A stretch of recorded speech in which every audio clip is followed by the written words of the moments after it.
เอาใจและล่ามออกมาวานเดิมพัน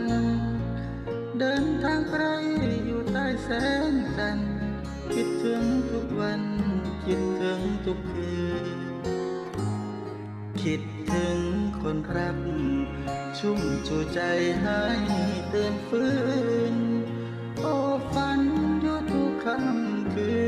นในคืนที่มีแสงจันทร์อ่อนหวานเอาความฝันใฝ่ส่องเราไว้ที่ปลายฟ้าเดินทางผ่านสายทานเวลาขอให้ศรัทธาอย่าลืมล้างเลื